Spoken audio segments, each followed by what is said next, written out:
1 2 3 start. नमस्कार, D24 तास paid news channel तुम्ही पाहू शकता। आज आमदार फारुख शाह नवजीवन हायस्कूलच्या पाठीमागे जे वार्ड क्रमांक 15 या ठिकाणी उद्घाटनच्या संदर्भामध्ये हे केलं आहे, तर आपण त्यांना काही प्रश्न विचारू। अनेक प्रश्न संभाजीनगर मधून देखील आलेले आहेत आणि काही नेत्यांनी त्यांच्यावर आरोप देखील केले। सर, आज आपण या ठिकाणी कुठल्या पद्धतीचे लोक आपण आज मी साई एकता कॉलनी प्रभाग क्रमांक 15 येथे एक रस्ता कॉन्क्रिटीकरण केला होता आणि त्यासाठी आमचे जे नगरसेवक आहे सुशीलाताईशी त्यांनी माझ्याकडे मागणी केली होती। त्यासाठी मी त्यांना 40 लाख रुपये मंजूर करून दिलेले होते आणि आज त्याच कामाचा लोकार्पण सोहळा माझ्या हस्ते करण्यात आलेला आहे। सर, आपल्यावर असा आरोप झालाय की आपण भाजपला मतदान केले होते आणि त्या संदर्भामध्ये पूर्ण महाराष्ट्रामध्ये तुमच्या संदर्भामध्ये चर्चा चालू, त्यावर आपली काय प्रतिक्रिया?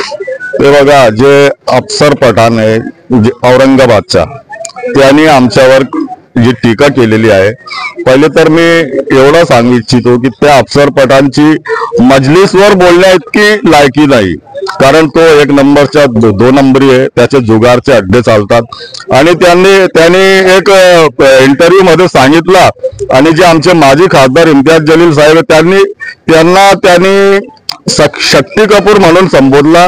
मी त्याला सांगतो की ते शक्ती कपूरने बेटा तुझे भाईजान आहेत, ते तू थोडसा व्यवस्थित बोल। आणि त्यांनी जे आरोप केलेले आहे त्यांनी जर सिद्ध करून दाखवला। आता आमचा अधिवेशन सुरू होता आणि 9 तारखेपासून तब्बल 12 तारखेपर्यंत आम्ही विधान भवनातच होतो, आम्ही कुठेच गेलेलो नाही, कारण मला जे माझ्या मतदारसंघातले जेवढे प्रलंबित कामे आहे ते मार्गी लावायचे होते। आणि आपण सांगा, आपण विचार करा, जर आम्ही पैसे घेऊन मतदान केलं असता तर माझ्या मतदारसंघात एवढा निधी मंजूर झाला असता का?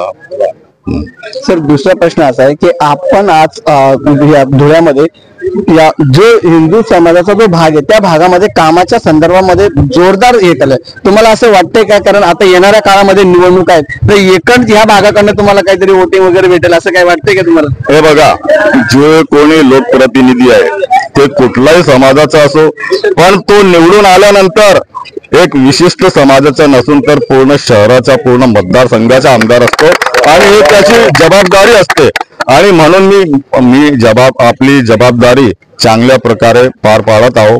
मी कुठल्याही पक्षपात किंवा जातीभेद न करता पूर्ण शहराचा सर्वांगीण विकास करतो आहे। सर, एक शेवटचा प्रश्न असा आहे, या भागामधील 15 नंबर वार्ड मध्ये असं म्हणलं जाते की दलित वस्तीची निधी इतर ठिकाणी वापरले जाते, कारण शिक्षण भवनच्या बाजूला जी नाला आहे त्या नाल्या किनारी कुंपण भीत नाही, त्या ठिकाणी मोठ्या प्रमाणामध्ये अपघात होतं, तर त्या संदर्भात आपली काय प्रतिक्रिया असेल? आणि दलित वस्तीमध्ये असलेली निधी जर इतर ठिकाणी वापरले जाते, कॉलन्यांमध्ये वापरले जातात असा आरोप देखील जनतेचा आहे, यावर आपली काय प्रतिक्रिया असेल आणि पुढची भूमिका आपली काय असेल?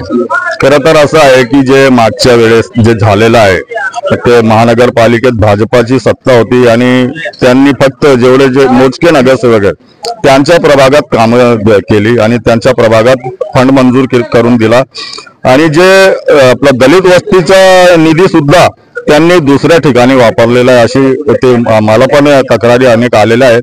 परंतु मी सर्वांना न्याय देण्याचा प्रयत्न करतो आहे आणि आपण बघा, मी एवढे कामे करतो आहे आणि ते आमच्या उर्दू मध्ये एक शेर आहे कि हजारों ख्वाहिशें ऐसी कि हर ख्वाहिश पे दम निकले, बहुत निकले तेरे अरमान लेकिन फिर भी कम निकले।